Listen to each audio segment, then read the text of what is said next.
আসসালামু আলাইকুম প্রিয় দর্শক, কেমন আছেন সবাই? আশা করছি আল্লাহর রহমতে ভালো আছেন।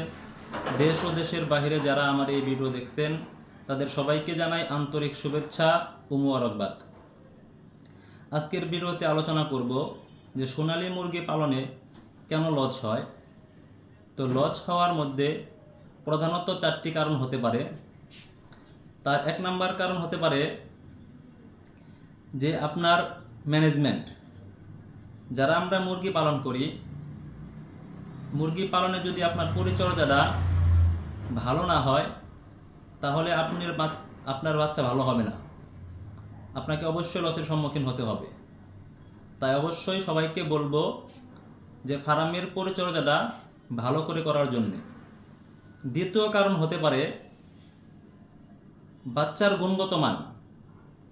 আমরা যে সমস্ত হ্যাচারি থেকে বাচ্চা নেই, তো সকলেই চেষ্টা করব যে হ্যাচারির বাচ্চার গুণগত মান কেমন সেটা যাচাই করে তারপরে বাচ্চা নেওয়ার জন্য। দ্বিতীয় কারণ হতে পারে ওষুধের খরচটা বেশি হওয়া। সকল খামারির একটা জিনিস সবচেয়ে বেশি করণীয় হচ্ছে গিয়ে যে মুরগির যাতে করে ওষুধ খরচটা কম হয়। ওষুধ খরচ যদি বেশি হয় তাহলে আপনি খামারি করে সফলতা অর্জন করতে পারবেন না। দেখেন, এই ওষুধ খরচটা বাঁচাতে গেলে আপনার অবশ্যই আগের 2টি কারণকে লক্ষ্য করতে হবে। আপনার যদি ম্যানেজমেন্ট ভালো হয়, বাচ্চার গুণগত মানটা ভালো হয়, তাহলে অবশ্যই আপনার ওষুধ খরচটা বাঁচবে। এই গেল ওষুধ খরচের একটা কমানোর একটা উপায়। আরেকটা উপায় হতে পারে, সেটা হচ্ছে গিয়ে যে আমরা যখন মুরগিকে কোনো ওষুধ দিব, যে আমার এই মুরগির সমস্যা হয়েছে, এই ওষুধটা দেওয়া দরকার, তখন আমরা একটা জিনিস যাচাই করব, সেটা হচ্ছে গিয়ে যে আমরা যখন মুরগিকে ওষুধ দেই সেটা হয়তো আমাদের ডিলারের মাধ্যমে ডিলারের মাধ্যমে থেকে ওষুধ আনি, না হয় আমরা ডাক্তারের কাছ থেকে ওষুধ আনি। সবথেকে বেটার হচ্ছে যে যিনি মুরগি পালন করবে ওনার রোগ সম্পর্কে ধারণা থাকা। উনি যদি অবশ্যই বুঝতে পারে আমার মুরগির এই রোগটা হয়েছে, তাহলে উনি ওষুধ খরচ কমাতে পারবে। দেখা যায় যে খরচটা আপনি এমনভাবে বৃদ্ধি হয় যে একজন লোক আসছে, উনি আপনার মুরগি দেখে বললো যে এই ওষুধ দিয়ে দেন, বা ডাক্তারই আছে উনি দিল, আল্লাহ না করুক ওই ওষুধে কাজটা হলো না, তখন আপনি হতাশ।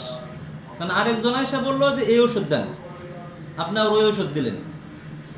তো এক একজনের কথায় আপনার এক এক ওষুধ ব্যবহার করতে হচ্ছে, আপনি কিন্তু বুঝেন না। আর বিশেষ করে যে মার্কেটিংয়ে যারা কাজ করে ওষুধ কোম্পানির, এরা কিন্তু আপনাকে যেটা ওষুধটা লাগবে ওটাও দিবে, আর চেষ্টা করবে যেটা লাগবে না ওটাও আপনার ঘরে দিয়ে দেওয়ার। তো যাই হোক, নিজেরা ভালো করে বুঝে শুনে ওষুধটা ব্যবহার করবেন। আর 4 নাম্বার কারণ হতে পারে মুরগির বাজারটা কমে যাওয়া, মাংসের বাজারটা কমে যাওয়া। এখন আমরা বাচ্চা নিয়ে আজকে এই বাচ্চাটা বড় করে মুরগি করে মাংস করে আমরা বিক্রি করব 55-60 দিন পরে গিয়ে। এখন এই 60 দিন পরে গিয়ে বাজারটা কি থাকবে না থাকবে সেটা তো আমরা কেউ বলতে পারি না, এটা আল্লাহ ভালো জানে। তো আমরা যখন এই বাচ্চাটা নিয়ে মাংসের জন্য রেডি করি, তখন বাজারটা যদি পড়ে যায় তখন তো আমাদের লসের সম্মুখীন হতে হয়। এটা মেনে নিতে হয়, কিছুই করার নাই, সবই ভাগ্য।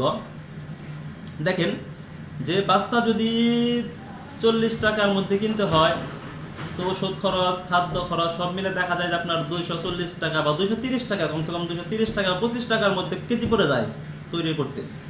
এখন বাজারে যে 200 টাকায় নিয়ে নেমে আসে, তাহলে তো আপনার অবশ্যই লসের সম্মুখীন হতে হবে। তো যাই হোক, আমরা চেষ্টা করব যে ভালো করে ম্যানেজমেন্টটা দেখে শুনে মুরগি পালন করার। তো যারা আমার এই ভিডিও দেখছেন, যদি ভালো লেগে থাকে তা অবশ্যই লাইক শেয়ার করবেন। আর সকল খামারের সফলতা কামনা করে ভিডিও এখানে শেষ করছি। সবাইকে সালাম, আসসালামু আলাইকুম।